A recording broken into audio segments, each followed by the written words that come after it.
Ryan Reynolds here from Mint Mobile. I don't know if you knew this, but anyone can get the same premium wireless for $15 a month plan that I've been enjoying. It's not just for celebrities. So do like I did and have one of your assistants switch you to Mint Mobile today.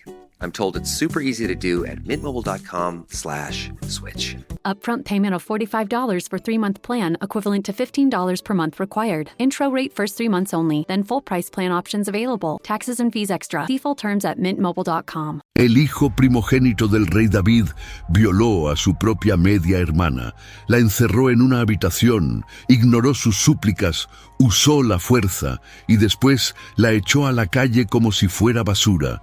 Y David, el padre, el rey, el juez supremo de Israel, no castigó al violador. Lo protegió porque era su hijo favorito. Eso está en 2 Samuel capítulo 13, versículo por versículo. Sin filtros, se llama Tamar. Era la única hija de David que la Biblia menciona por nombre. Y lo que le pasó desató una cadena de asesinato, venganza, exilio y guerra civil que destruyó a la familia de David desde adentro. Pero lo más impactante no es eso. Lo más impactante es lo que Tamar dijo antes de que la violaran, porque ella no se quedó callada. Dio 4 argumentos brillantes para detener lo que estaba a punto de pasar. 4 razones legales, sociales, políticas y personales. Y el texto hebreo tiene una palabra escondida en este relato que la Biblia solo usa 2 veces en toda la Escritura. Y cuando descubras cuál es, vas a entender esta historia de una forma completamente diferente. Su propio padre la envió directamente a la trampa. Su propio hermano le dijo que se callara. Su agresor la odió más de lo que supuestamente la amaba. Y al final, la Biblia la describe con la misma palabra que se usa para ciudades destruidas, desolada, para siempre. Esta es su historia completa. Tamar era hija de David y de Maaca, según 2 Samuel 3:3. Maaca era hija de Talmai, rey de Gesur. Eso significa que Tamar tenía sangre real por ambos lados. Era princesa de Israel y nieta de un rey extranjero. En la política de la monarquía israelita, eso la hacía prácticamente intocable. Su matrimonio no era un asunto privado, era un asunto de Estado. Y el texto dice en 2 Samuel 13, uno que era hermosa. El hebreo usa Jafá, la misma palabra que describe a Sara, a Raquel y a Esther. Cuando la Biblia dice que una mujer es Jafá, está señalando que su belleza va a ser relevante para lo que viene, y lo que vino fue un desastre, porque Amnón, el primogénito de David, nacido de Ahinoam de Jezreel, según 2 Samuel 3:2, el heredero al trono, el próximo rey de Israel, se obsesionó con Tamar. El versículo 2 lo dice sin filtros. Se angustiaba Amnón hasta enfermarse por Tamar su hermana. Y el texto agrega algo clave. Por ser ella virgen, le parecía a Amnón que sería difícil hacerle cosa alguna. ¿Entiendes? Su problema no era moral, era logístico. Las vírgenes de la casa real estaban protegidas, vivían separadas, tenían asistentes, el acceso estaba controlado. Y los comentaristas como Robert Alter señalan que lo que sentía Amnón no era amor, era obsesión posesiva. Querer poseer a alguien no es amar a alguien. Pero aquí es donde entra el personaje que casi nadie menciona y que hizo posible todo este desastre. Se llama Jonadab. 2 Samuel 13:3 dice, tenía Amnón un amigo que se llamaba Jonadab, hijo de Simea, hermano de David. Y Jonadab era hombre muy astuto. Fíjate en cómo lo describe la Biblia. No dice sabio, no dice inteligente, dice astuto. El hebreo usa Jakam, pero en un contexto que los estudiosos como Walter Brueggemann interpretan con connotación claramente negativa. Es la misma raíz que puede significar sabiduría, pero aquí está manchada por el propósito. Es astucia al servicio del mal. Jonadab era primo de Amnón, hijo de Simea, hermano de David. estaba dentro del círculo más íntimo de la familia real y era un manipulador de primer nivel. Jonadab ve que Amnón se está consumiendo, literalmente enflaqueciéndose día tras día, y le pregunta en el versículo 4, ¿por qué de día en día vas enflaqueciéndote tú, hijo del rey? ¿No me lo descubrirás a mí? Y Amnón le confiesa todo. Yo amo a Tamar, la hermana de Absalón, mi hermano. Y en vez de decirle que eso estaba prohibido por la ley de Moisés, en vez de confrontar a su primo, en vez de proteger a Tamar, Jonadab le diseña un plan quirúrgico. Versículo 5. Acuéstate en tu cama y finge que estás enfermo. Cuando tu padre venga a visitarte, dile, te ruego que venga mi hermana Tamar para que me dé de comer y prepare delante de mí alguna vianda para que al verla yo la coma de su mano. Piensa en la precisión de este plan. Usa la enfermedad como excusa, usa el amor paternal de David como herramienta, usa la obediencia de Tamar como trampa y usa la autoridad real como el vehículo de entrega. Es un plan perfecto, porque lo único que podía traer a Tamar a la habitación privada de Amnón sin levantar sospechas era una orden directa del rey. Y si David le ordena ir, ella no puede negarse. Y esto es lo que destroza el corazón, porque David cae completamente. Versículo 6. Se acostó pues Amnón y fingió que estaba enfermo, y vino el rey a visitarle. David llega al cuarto de su hijo preocupado, un padre visitando a un hijo enfermo, y Amnón ejecuta la línea exacta que Jonadab le dictó. Te ruego que venga mi hermana Tamar, y haga delante de mí 2 hojuelas, para que yo coma de su mano. Y el versículo 7 dice algo que debería hacernos temblar. David envió a Tamar a su casa, diciendo, ve ahora a casa de tu hermano Amnón, y hazle de comer. David la envió. El padre envió a su hija directamente a la trampa, sin sospechar nada, sin hacer preguntas, sin asignar una escolta, sin verificar por qué Amnón pedía específicamente a Tamar y no a cualquier sirviente del palacio. Y Tamar obedeció, porque eso es lo que hacía una hija obediente del rey de Israel. Versículo 8. Fue Tamar a casa de su hermano Amnón, el cual estaba acostado, y tomó harina y la amasó, e hizo hojuelas delante de él, y las coció. Quiero que te imagines esta escena por un segundo. El palacio de David en Jerusalén, una habitación con ventanas estrechas. La luz del mediodía entra oblicua, el olor a masa recién cocida. Tamar está de pie, con su vestido de colores de princesa virgen, amasando harina con sus propias manos para su hermano enfermo. Está siendo buena hermana, está cumpliendo la orden de su padre y no tiene la menor idea de lo que está a punto de pasar. Pero Amnón sí. Cada segundo que Tamar pasa en esa habitación, Amnón está ejecutando la siguiente fase del plan. Versículo 9. Tomó luego la sartén y la sacó delante de él, mas él no quiso comer. Y dijo Amnón, echad fuera de aquí a todos. Y salieron todos de allí. Primer movimiento, rechazar la comida para crear una nueva excusa. Segundo movimiento, echar a todos los testigos. Ahora están solos. Y el versículo 10 dice, entonces Amnón dijo a Tamar, trae la comida a la alcoba para que yo coma de tu mano. La alcoba, no la sala donde estaba cocinando, el cuarto privado, donde no hay ventanas amplias, donde no hay criados, donde no hay escape, y Tamar lo hizo, porque hasta ese momento no tenía razón para sospechar.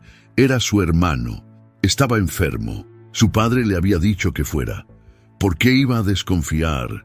Pero en el momento en que entró a esa alcoba y la puerta se cerró detrás de ella, todo cambió. Versículo 11.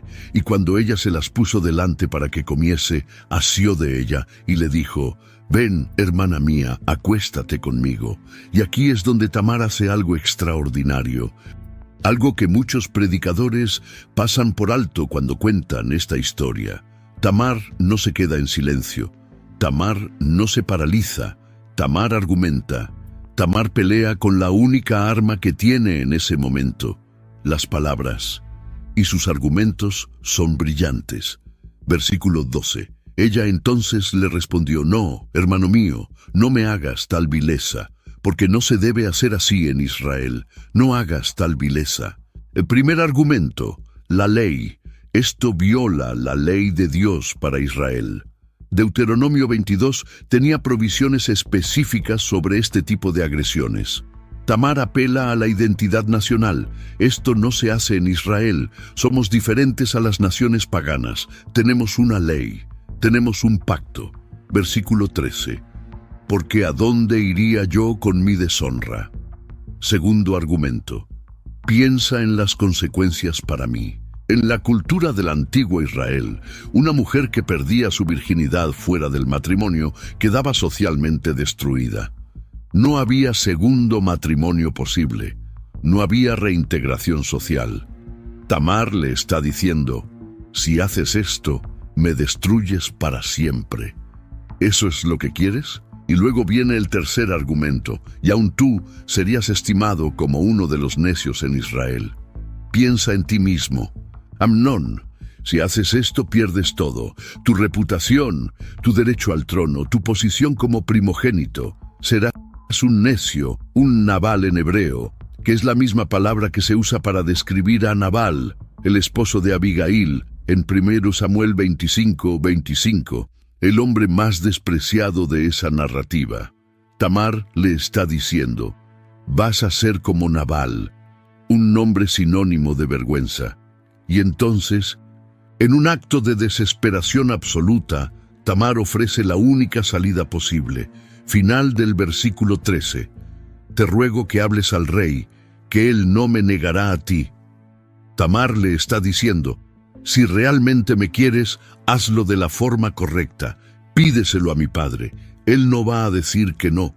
Hay un debate legítimo entre los comentaristas sobre si David realmente habría permitido ese matrimonio, dado que Levítico 18, 9 y 18. 11 prohíben relaciones entre medio hermanos. El estudioso David Toshio Tsumura sugiere que Tamar estaba usando cualquier argumento disponible para escapar de la situación inmediata. No estaba necesariamente diciendo la verdad sobre lo que David haría. Estaba tratando de sobrevivir el momento. Estaba comprando tiempo. Estaba haciendo lo único que podía hacer una mujer sin armas y sin fuerza física contra un hombre decidido a destruirla. 4 argumentos: la ley de Dios, las consecuencias para ella, las consecuencias para él, y una salida alternativa. Tamar fue más elocuente en esos segundos de terror que muchos teólogos en años de estudio, pero nada de eso importó. Versículo 14. Mas él no la quiso oír, sino que pudiendo más que ella, la forzó y se acostó con ella. 14 palabras en hebreo que destruyeron una vida entera. Pudiendo más que ella. La forzó. El verbo hebreo que se usa aquí es aná, que significa humillar, oprimir, forzar. Es el mismo verbo que usa Génesis 34:2 para lo que Siquem le hizo a Dina, la hija de Jacob. Es violencia sexual descrita sin eufemismos. La Biblia no lo esconde, no lo suaviza, no lo justifica, lo declara con la brutalidad que merece. Si esto te está impactando, es porque la Biblia no fue escrita para hacerte sentir cómodo. Fue escrita para mostrarte la verdad. Y la verdad de lo que le pasó a Tamar es una de las más duras de toda la Escritura. Si crees que más personas necesitan escuchar esta historia, compártela, porque esta es una parte de la Biblia que casi nunca se predica desde el púlpito. Pero lo que viene después de la violación es casi peor que la violación misma. Y no exagero. Versículo 15. La aborreció luego Amnón con tan gran aborrecimiento, que el aborrecimiento con que la aborreció fue mayor que el amor con que la había amado. Quiero que leas esa frase otra vez, despacio. El odio que sintió. Después fue mayor que lo que él llamaba amor antes. ¿Sabes lo que eso revela? Que nunca fue amor. Nunca. Era deseo. Era posesión, era la necesidad de conquistar algo prohibido, y una vez que lo consiguió, el objeto de su obsesión le produjo asco. La persona que supuestamente amaba tanto que se enfermó por ella, ahora le daba repulsión. Los psicólogos modernos tienen un nombre para esto. Se llama el ciclo de idealización y devaluación. Es exactamente lo que describe el texto bíblico con precisión clínica 3000 años antes de que la psicología existiera como disciplina. Y luego, como si la violación no fuera suficiente degradación, Amnón le dice en el versículo 15, «Levántate y vete». 3 palabras. Después de destruir su vida, después de ignorar sus súplicas, después de usar la fuerza bruta contra su propia hermana, la echa como si fuera basura. Y fíjate en la respuesta de Tamar, versículo 16. «No hay razón, mayor mal es este de arrojarme que el que me has hecho». ¿Entiendes lo que está diciendo? Tamar le dice que echarla es peor que violarla, y no es una exageración emocional. Es un razonamiento legal preciso, porque en la cultura del antiguo Israel, según Deuteronomio 22, 28, 29 y Éxodo 22, 16, 17, si un hombre violaba a una virgen, estaba obligado a casarse con ella y nunca podía divorciarse. Era una ley que desde nuestra perspectiva moderna resulta difícil de comprender, pero en ese contexto cumplía una función. Le daba a la mujer al menos una cobertura social mínima. Si Amnón se quedaba con ella, habría algún tipo de reparación, pero echarla significaba destruirla 2 veces, violada y abandonada, sin honor, sin matrimonio posible, sin futuro, sin nada. Pero el versículo 16 termina con la misma frase devastadora, «Mas él no la quiso oír». 2 veces. 2 veces en el mismo capítulo, la Biblia dice que Amnón no quiso oír a Tamar. Versículo 14. No la quiso oír antes de violarla. Versículo 16. No la quiso oír después de violarla. Y esa repetición en la narrativa hebrea no es accidente. Es un recurso literario deliberado. Es el narrador bíblico gritando a través del texto. Esta mujer habló, argumentó, suplicó con inteligencia y dignidad, y nadie la escuchó. Versículo 17. Llamando luego a su criado que le servía, dijo, «Échame a esta fuera de aquí, y cierra tras ella la puerta. Échame a esta, ni siquiera usa su nombre. Hace 5 minutos era hermana mía, acuéstate conmigo. Ahora es esta». La deshumanizó completamente. Pasó de objeto de deseo a objeto de desprecio en un instante, y le pide al criado que cierre la puerta con llave detrás de ella, como si ella fuera una amenaza, como si ella fuera el problema, como si ella fuera la que debía ser encerrada afuera. Y el versículo 18 agrega un detalle que desgarra si entiendes lo que significa. Dice, «Llevaba ella un vestido de diversos colores, porque así vestían las hijas vírgenes de los reyes con vestiduras talar. Y aquí está, esta es la palabra que te prometí al principio, la que la Biblia solo usa 2 veces en toda la Escritura. El hebreo llama a esta prenda ketonet pasim. ¿Te suena? Debería, porque es la misma expresión exacta que usa Génesis 37, 3, para describir la túnica que Jacob le regaló a José. La famosa túnica de muchos colores. En toda la Biblia hebrea, esa expresión solo aparece 2 veces, para José y para Tamar. José fue vendido por sus hermanos y despojado de su túnica. Tamar fue violada por su hermano y ella misma rasgó la suya. 2 personas inocentes, 2 traiciones familiares, 2 vestidos destruidos, y en ambos casos el padre recibió la noticia y no pudo hacer nada para revertir el daño. Esa conexión no es accidental. El narrador bíblico está diciendo, lo que le pasó a Tamar dentro de la casa de David es tan grave como lo que le pasó a José dentro de la casa de Jacob. Y el versículo 19 describe lo que hizo Tamar cuando salió de esa habitación. Entonces Tamar tomó ceniza y la esparció sobre su cabeza, y rasgó el vestido de colores que traía, y puesta su mano sobre su cabeza, se fue gritando. Cada acción tiene un significado ritual preciso. La ceniza en la cabeza era señal de duelo extremo, la misma que se usaba cuando moría alguien. Tamar estaba haciendo duelo por su propia vida, por el futuro que acababa de perder para siempre. Rasgar el vestido era declaración pública de luto y vergüenza. Y el detalle de la mano sobre la cabeza, según comentaristas como Moshe Garciel, era un gesto de desolación y horror total, documentado en relieves y textos del antiguo Cercano Oriente. Tamar salió gritando por los pasillos del Palacio Real de Jerusalén, con ceniza cayéndole por el rostro, con su vestido de princesa roto, llorando a gritos que resonaban contra las paredes de piedra caliza. Todo el mundo la vio, todos los criados, todos los guardias, todo el palacio escuchó los gritos de la hija del rey. Y nadie hizo absolutamente nada. Bueno, alguien sí hizo algo, pero no lo que esperarías. Versículo 20. Y le dijo su hermano Absalón: ¿Ha estado contigo tu hermano Amnón? Pues calla ahora, hermana mía. Tu hermano es, no se angustie tu corazón por esto. Absalón, su hermano de sangre completa, el que compartía madre y padre con ella, el que debería haberla defendido con su propia vida, le dice tres cosas devastadoras. Primero, calla, el silencio como primera respuesta al trauma.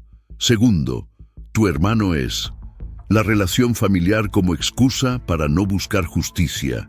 Y tercero, no se angustie tu corazón, la minimización del sufrimiento como estrategia de control.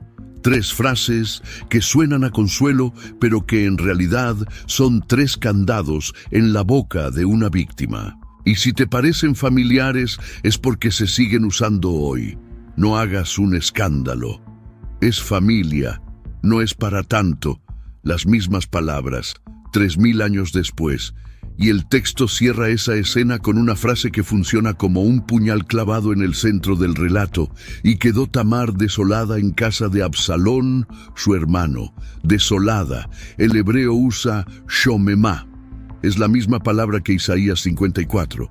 Uno usa para describir a una mujer estéril y abandonada. Es la misma raíz que Lamentaciones 1:13. Usa para Jerusalén destruida después de la invasión babilónica. Es la palabra que se aplica a ciudades arrasadas, templos en ruinas, tierras donde ya no crece nada. Tamar quedó como una ruina humana, viviendo en la casa de Absalón, sin matrimonio, sin hijos, sin restauración, sin voz, sin justicia, para siempre. Dale like a este video si lo que estás escuchando te está tocando por dentro, porque lo que viene ahora es donde esta historia se conecta con algo mucho más grande de lo que imaginas.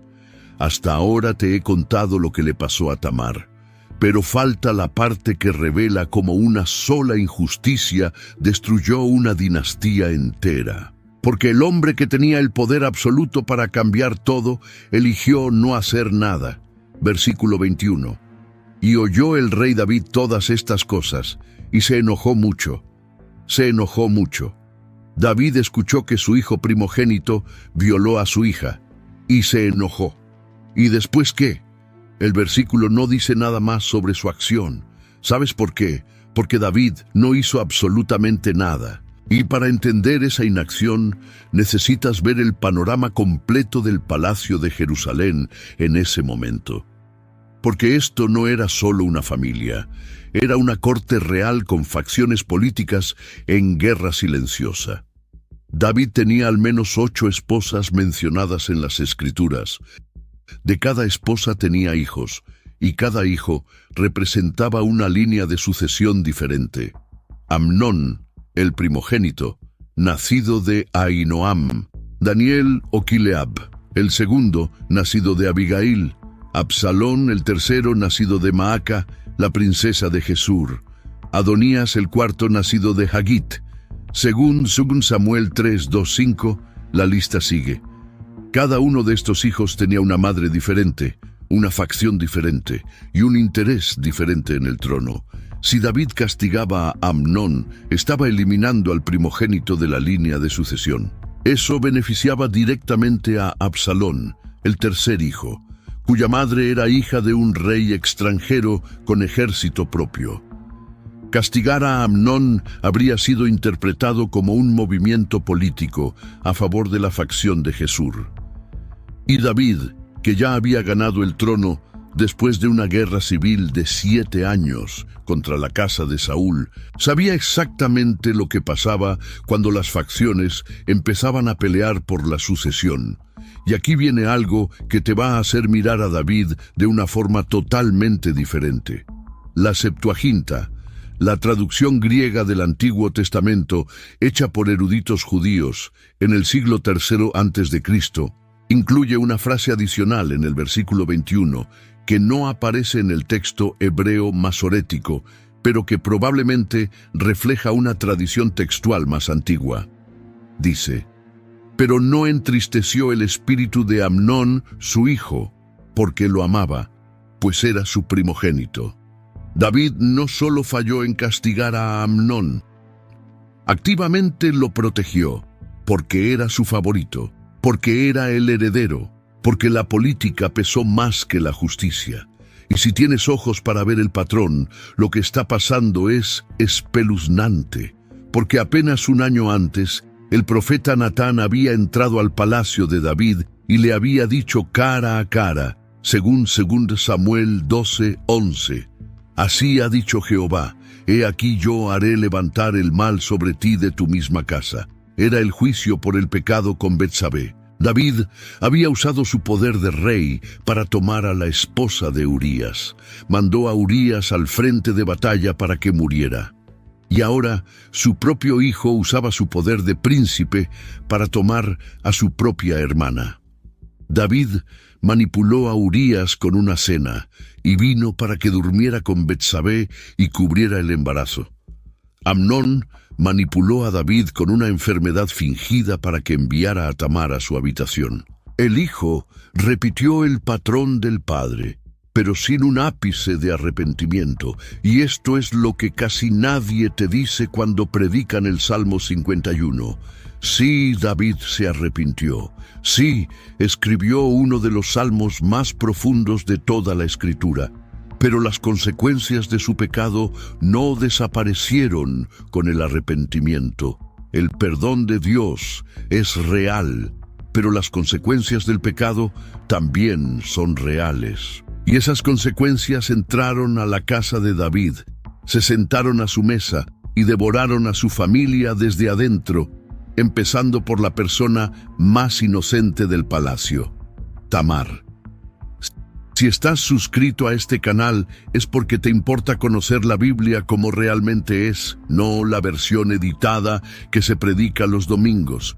Si todavía no estás suscrito, este es el momento de hacerlo, porque lo que sigue revela cómo esta historia de una habitación cerrada en Jerusalén desató una cadena de eventos que casi destruyó a Israel entero.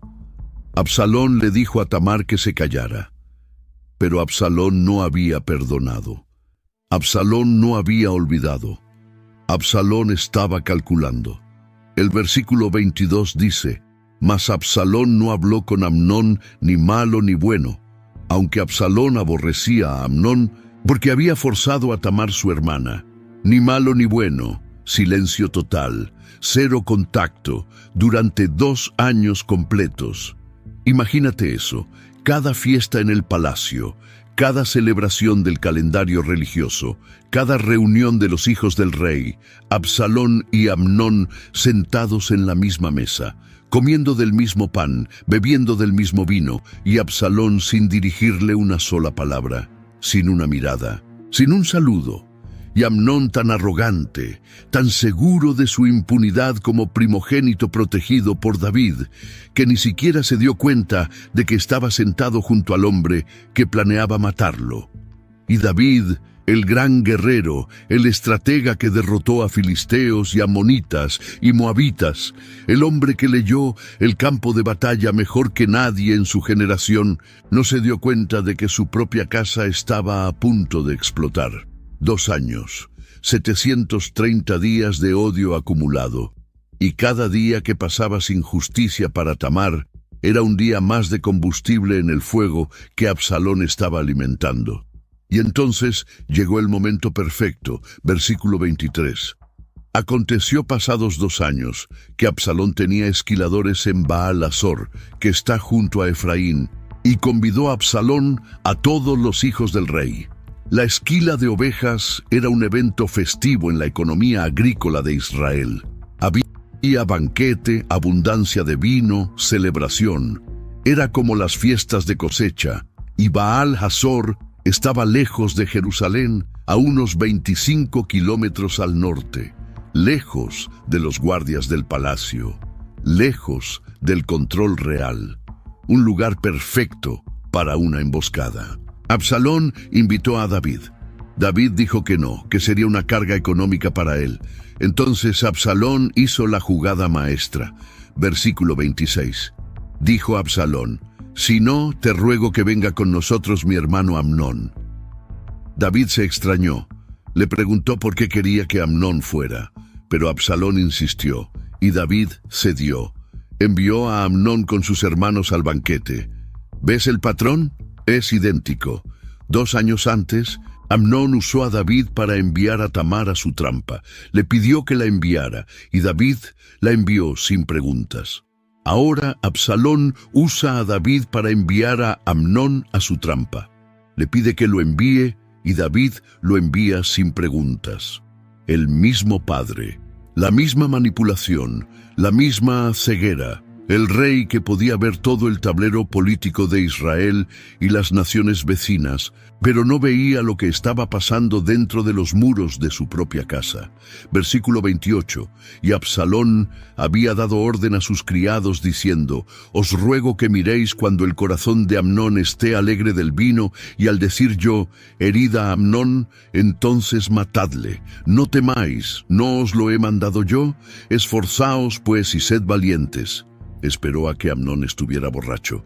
Él eligió el momento exacto de máxima vulnerabilidad y dio la orden a sus propios siervos: mátenlo, no teman, yo asumo toda la responsabilidad. Esforzaos y sed valientes. Son las mismas palabras que Dios le dijo a Josué antes de entrar a Canaán. Absalón las usó para ordenar un asesinato. La perversión del lenguaje sagrado al servicio de la venganza humana. Versículo 29. Y los criados de Absalón hicieron con Amnón como Absalón lo había mandado. Amnón fue asesinado en medio del banquete, borracho, sin sospecharlo, delante de todos los príncipes de Israel. La justicia que David nunca ejecutó como juez, Absalón la ejecutó como hermano. Pero no era justicia, era venganza. Y la venganza nunca restaura, solo multiplica el dolor. Y la casa de David se desplomó en ese instante. Todos los hijos del rey huyeron del banquete en pánico. Y a David le llegó un rumor amplificado por la distancia y el terror. Versículo 30. Le dijeron que Absalón había matado a todos sus hijos. A todos. Versículo 31. Entonces, levantándose David, rasgó sus vestidos y se echó en tierra, y todos sus criados que estaban junto a él también rasgaron sus vestidos. David en el suelo, rasgándose la ropa, creyendo que todos sus hijos estaban muertos. Tamar rasgó su ropa cuando fue violada. Ahora David rasga la suya cuando las consecuencias de su inacción le estallan en la cara. El mismo gesto, el mismo dolor, pero con una diferencia brutal. Cuando Tamar rasgó su vestido, David no movió un dedo por ella. Ahora que David rasga el suyo es porque su propia pasividad engendró la catástrofe, y entonces aparece otra vez Jonadab, el mismo Jonadab, el arquitecto del plan original, el que diseñó la trampa para que Amnón pudiera violar a Tamar. Versículo 32.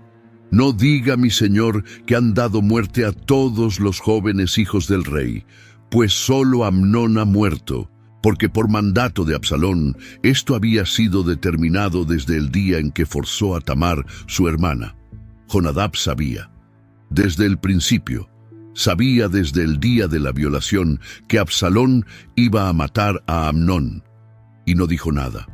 No advirtió a nadie, no protegió a nadie, diseñó el crimen original, observó 2 años de consecuencias en silencio absoluto, y ahora aparece como consejero cuando la sangre ya se derramó.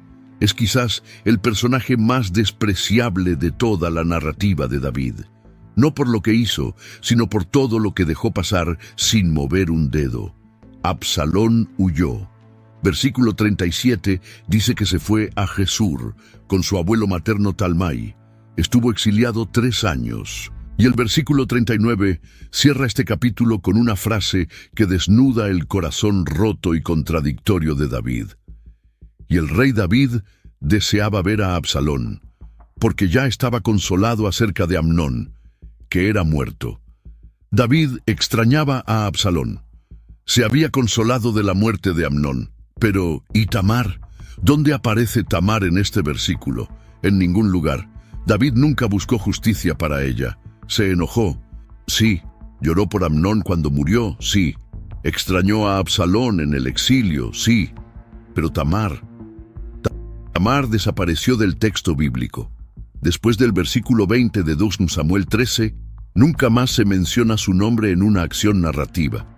La última imagen que la Escritura nos da de ella es esa, desolada, en casa de Absalón, con ceniza en el rostro, con el vestido de princesa rasgado, gritando por pasillos donde nadie la escuchó. Pero la historia de Tamar no terminó con Tamar. La historia de Tamar fue la primera piedra de una avalancha que sepultó todo lo que David había construido. Amnón viola a Tamar. David no hace justicia. Absalón mata a Amnón. Absalón huye 3 años. En 2 Samuel 14, Joab diseña un plan para que Absalón regrese del exilio. Pero David se niega a verlo durante 2 años más. 5 años de silencio entre padre e hijo. Absalón, amargado y lleno de rencor, comienza a socavar la autoridad de David.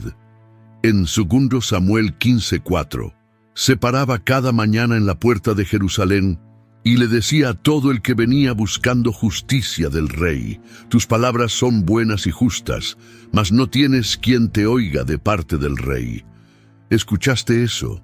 No tienes quien te oiga. Las mismas palabras que definieron la experiencia de Tamar, nadie la oyó. Y ahora Absalón convertía la falla más profunda de David en un arma política. Cada persona que no recibía justicia del rey era un aliado potencial para Absalón. Y así, dice el texto, robaba a Absalón el corazón de los de Israel. Absalón se rebeló, se proclamó rey en Hebrón. David tuvo que huir de Jerusalén descalzo y llorando, según 2 Samuel 15:30. El rey que conquistó la ciudad ahora la abandonaba como fugitivo. Hubo guerra civil. Miles de israelitas murieron peleando entre sí, y Absalón terminó colgado de un roble por su cabello en 2 Samuel 18:9. Y Joab le clavó 3 dardos en el corazón mientras estaba suspendido entre el cielo y la tierra. Todo eso, toda esa cadena de sangre, traición, exilio, rebelión, guerra civil y muerte, empezó en una habitación cerrada, donde un hombre decidió que su deseo era más importante que la dignidad de su hermana, y se perpetuó porque un padre decidió que su conveniencia política era más importante que la justicia para su hija. Hay un último detalle que necesitas conocer. Uno que casi ningún predicador menciona y que me parece de los más poderosos de toda esta narrativa. En 2 Samuel 14:27, el texto dice que Absalón tuvo 3 hijos y una hija. ¿Y cómo llamó a esa hija? Tamar. Le puso el nombre de su hermana destruida. Y el texto agrega, la cual era mujer hermosa de parecer. La misma descripción, la misma belleza, pero esta vez protegida por un padre que jamás iba a cometer el error de David. Absalón honró a su hermana de la única forma que le quedaba, dándole su nombre a la siguiente generación. Cada vez que alguien llamaba a esa niña, el nombre de Tamar volvía a resonar en Israel. Porque aunque el rey de Israel la olvidó, aunque el sistema la abandonó, aunque la Biblia nunca más la menciona activamente, Absalón se aseguró de que su nombre no se borrara de la historia. Tamar está en 2 Samuel 13, con su vestido rasgado y ceniza en la cabeza, con sus 4 argumentos que nadie quiso escuchar, con su grito que recorrió los pasillos de un palacio donde el poder protegió al agresor, y la Biblia la preservó, versículo por versículo, con cada súplica, con cada silencio que nunca debió existir. Porque la Escritura no fue escrita para hacernos sentir cómodos, fue escrita para hacernos ver lo que preferimos no mirar. Lo que vas a ver ahora en tu pantalla conecta directamente con algo que dejé sin resolver en esta historia. Si llegaste hasta aquí, si algo de lo que escuchaste hoy se quedó dentro de ti, necesitas ver lo que viene. No es casualidad que estés aquí. Haz clic, porque lo que sigue va a cambiar la forma en que entiendes todo lo que pasó en la casa de David.